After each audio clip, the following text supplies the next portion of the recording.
Hey guys, it's Melissa here. Today, what I was guided to talk to you about is reconsidering your commitments.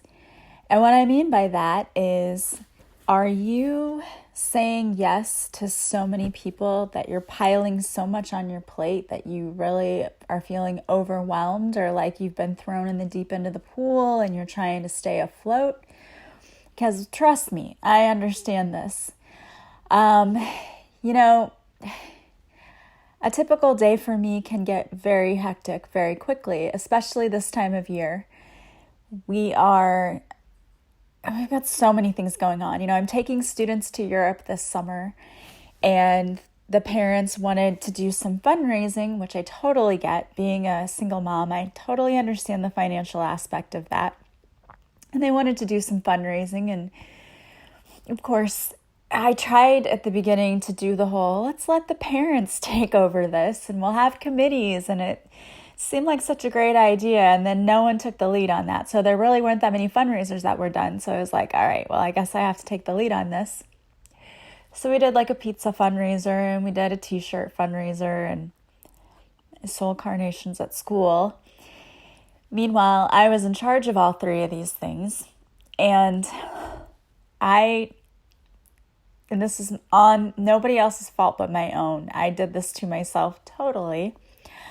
I made all of these fundraisers last around the same amount of time and then they ended on the same day. And so then I'm taking in money for this fundraiser. I'm taking in money for that fundraiser. And I have to turn in money for this and I have to turn in money for that. And I have to put this spreadsheet together so I can see what was the total raise and who gets what and all these spreadsheets, right? And that's not the type of person I am at all. Like I used to work in finance and I just really didn't like it.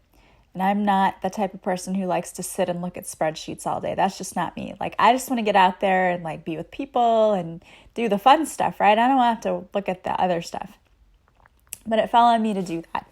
And at the same time, we decided to do a field trip. And we had to do the field trip within this certain window of time because when testing starts for the year, they don't let us do field trips, and testing starts like in April. So we had to get one in. So guess who was in charge of that? Then I had to call the restaurant and get everything set up and still going back and forth with that.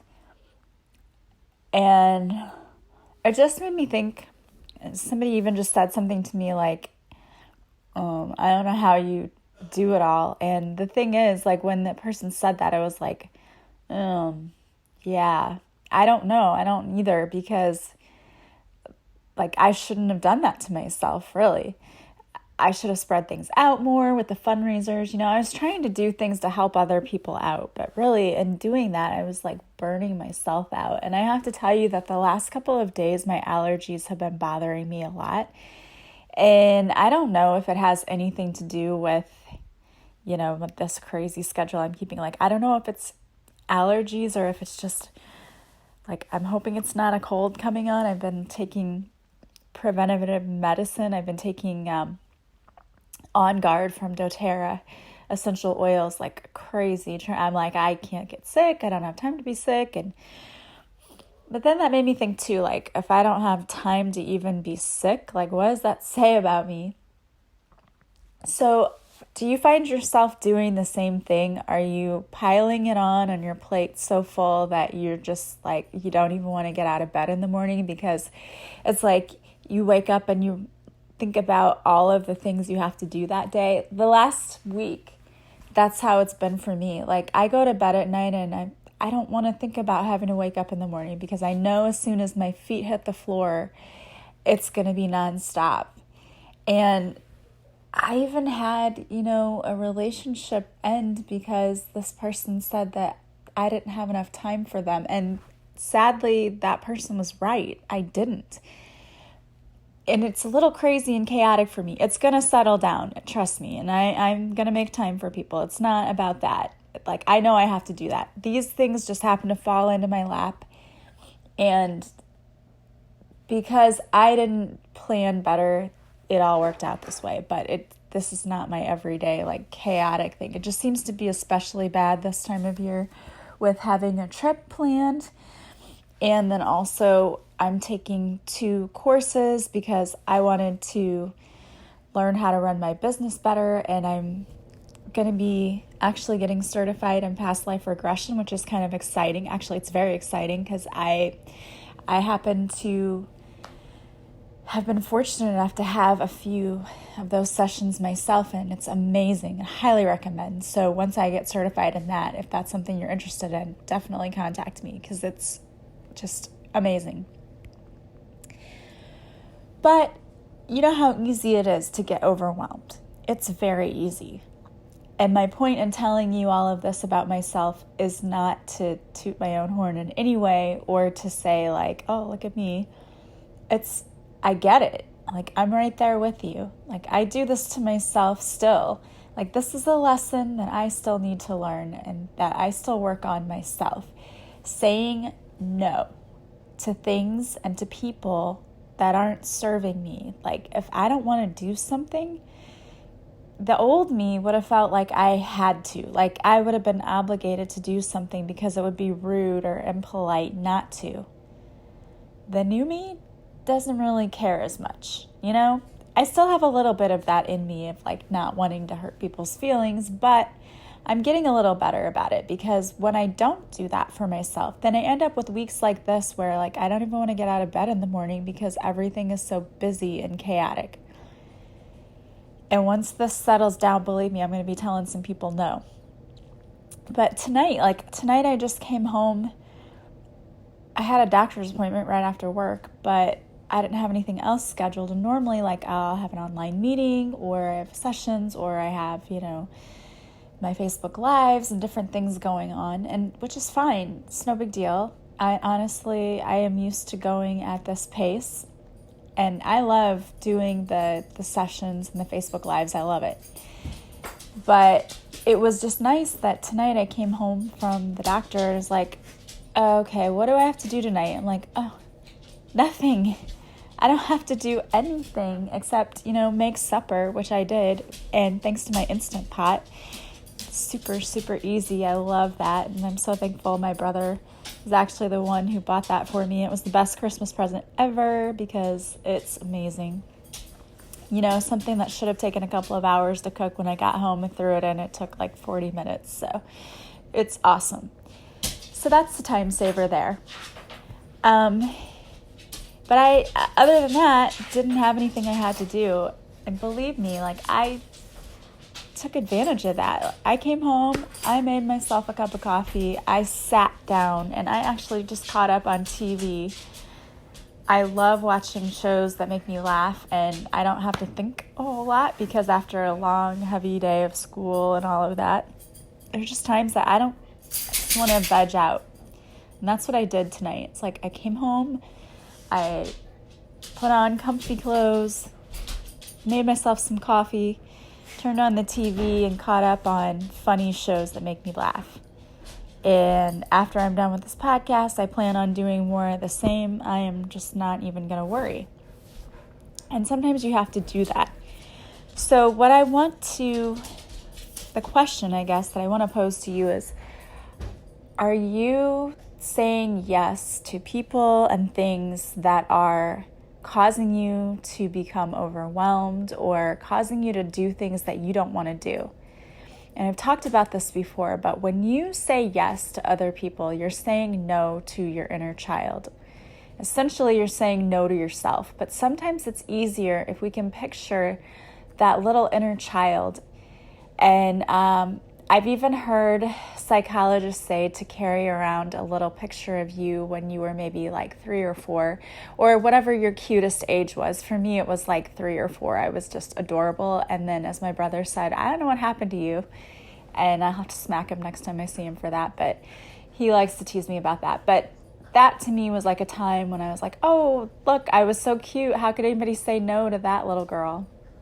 And that's the whole point, because you're learning how to say no to other people, because when you say yes to them, you're saying no to that little inner child.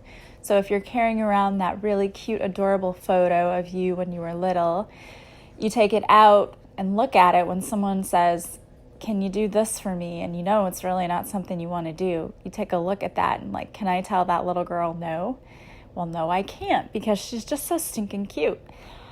But that's what you're doing if you tell that person yes and it's not something you really want to do. Now, I get that there are times when people really need help and we step in and we help them. It can't always be helped. But we need to get in the habit of saying no more often. So when someone says, can you come and help me move on Saturday? And that's not what you want to do. Is this somebody you really need to help? If they've helped you and you're returning the favor, yeah, okay. That's, like I said, you can't always say no. But is this somebody who would do the same thing for you? And if not, why are you telling them yes? And why are you breaking your neck to get over there to help if they wouldn't do the same? Or if someone says, hey, do you want to take on this new leadership role on this committee? We get that at school all the time. Do you want to be on this committee? No. Because what that means is more meetings, more of my time spent at school where I don't want to be when it's time for me to be home with my family. More responsibilities and things that I have to do on my own outside of school that I'm not getting paid for. These are just volunteer positions. If you're a teacher, you understand this. You get voluntold to do a lot of things that you really don't want to do, that you don't get paid extra for. It's just they keep piling on this stuff. And I'm sure that it's the same in other industries as well. And sometimes it's hard to say no when it comes down to your job or your job is on the line. But the thing is, when you start saying no, you're setting a boundary. And so here's what happens. People who are in leadership roles go, what person is going to say yes right away? And those are the people they always go to because they don't want to hassle. They just want people who are going to do it when they go to them. And if you always say yes to them, they're going to know, like, oh, let's go to so-and-so because she'll say yes. Like Mikey, he always eats it. Mikey likes it, right? It's you. They're always going to go to you because you say yes every time. When you start saying no, then you don't get everything thrown on you because they realize you're not going to do it. You have limits, you have boundaries, and they know it's not going to be an immediate yes, so they don't go to you every time. It's like at our school. Every day, I'm guaranteeing you, I think it's every day, we get an announcement over the intercom. I need a teacher with the first hour prep. I need a teacher with the second hour. And they just keep going down the line because they didn't have a sub or something. So we have to sub during our prep. And we're all more than willing to help out in that. But it's like it becomes every day because there's a sub shortage. And it's the same people who are always saying yes and are willing to sub. Like, do you want them constantly going to you because you'll say yes and they know you'll say yes? No. You want them to do, everybody needs to do their fair share.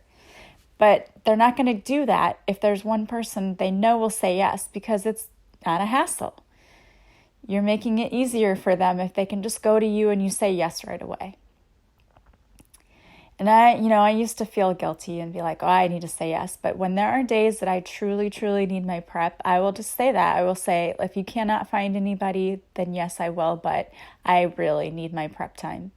And it works, I know that the secretaries are appreciative that I will give up my prep if I need to, but, I don't want to do it all the time. And so you're setting a healthy boundary. So what are the things that you need to start saying no to? And I know when I'm saying this that many of you are already going, yeah, you called me out. I do that. I need to say no. And it's okay because it's a learning thing. And I said, like I told you, I still sometimes have to get better at saying no.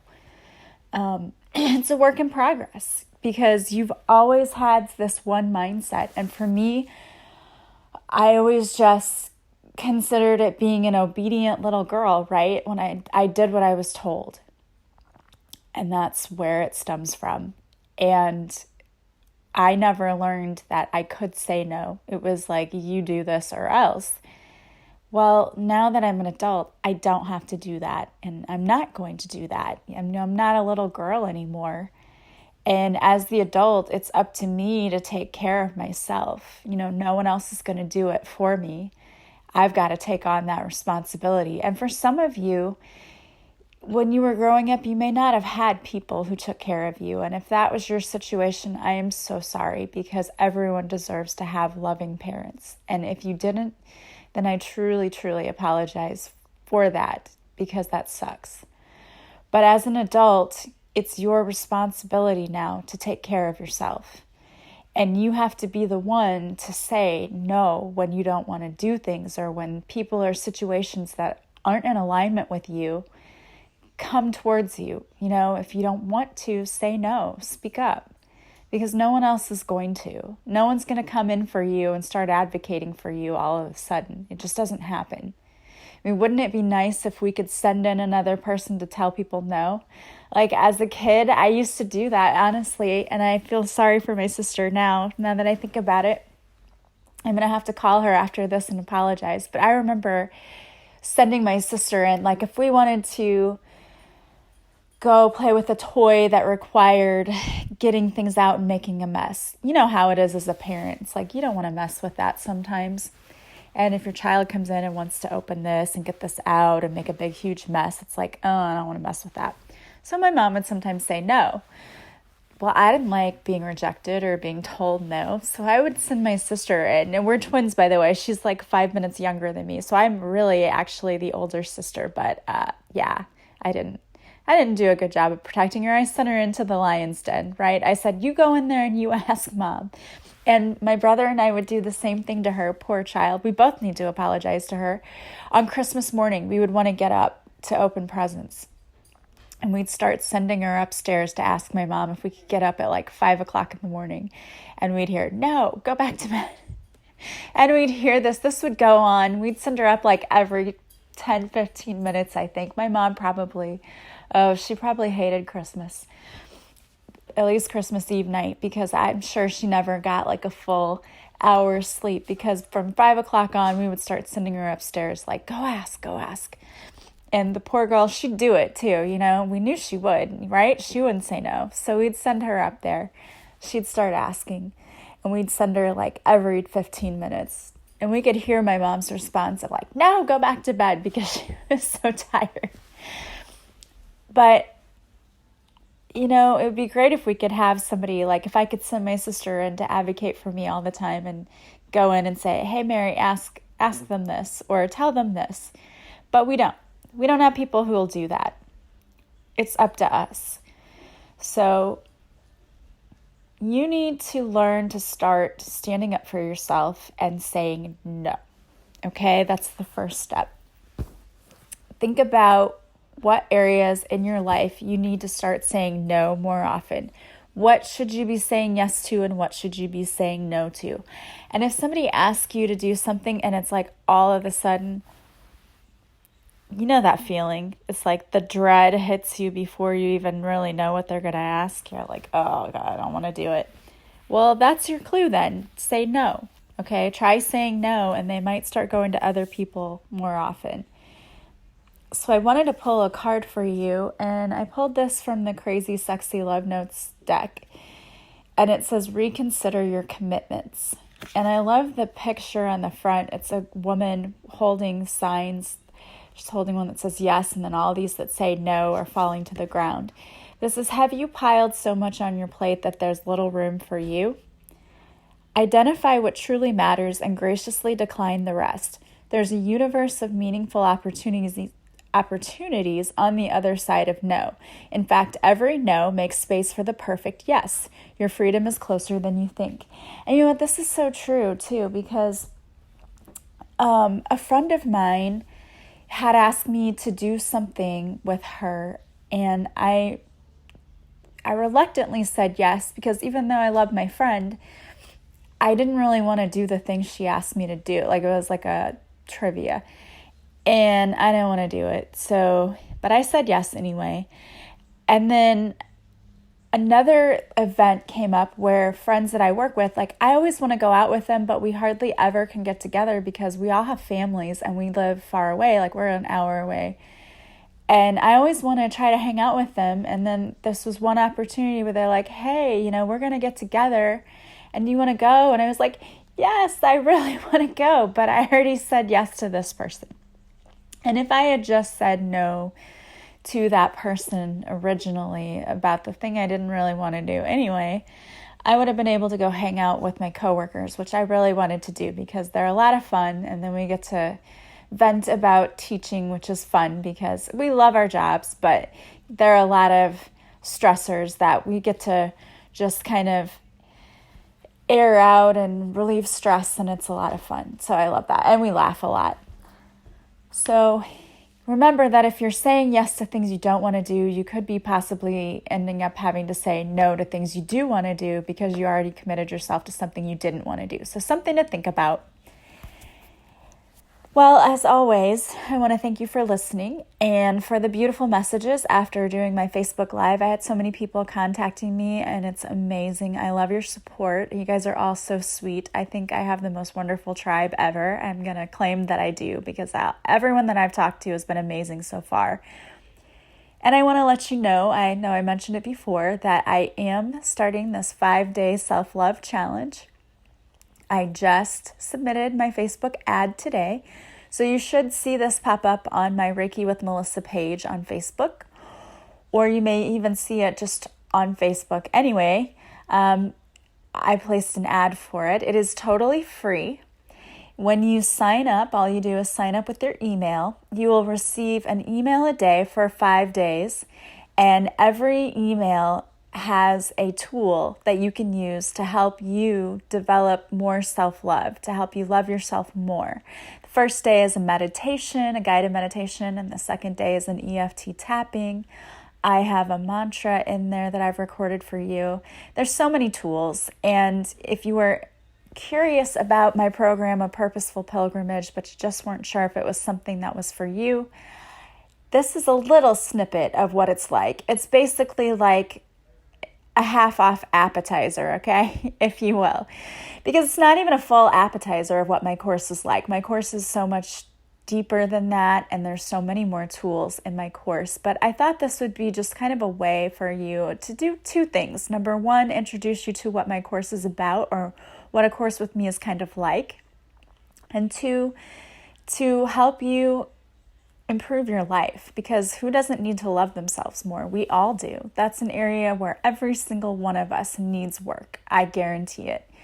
So hopefully this will help you to learn how to love yourself more, start off your day or end your day on a positive note. And it's kind of my little love note to all of you for being supporters and for listening to me. I do truly love you all so much. And my website address is changing now. It's the same website, but it's going to be so much easier. It's just melissaoatman.com now, which is so much nicer, so much easier. So I will have that in the description of this podcast. Just kind of transitioning into some other things and more offerings for you. So keep listening for more updates and for information about the past life regression when that will be available to you. I still have my Reiki sessions, my card readings, and my one-on-one transformational coaching available. So whatever you need, go to my website, check it out. If you have any questions ever, please always feel free to email me. You can email me at melissaoatman77@gmail.com. I check that one frequently. You can also send me messages through Facebook. I always get those pretty quickly too. I hope you guys will have a fantastic day. I am sending you massive love and light. Be good to yourself and be good to others. Talk to you soon. Bye-bye.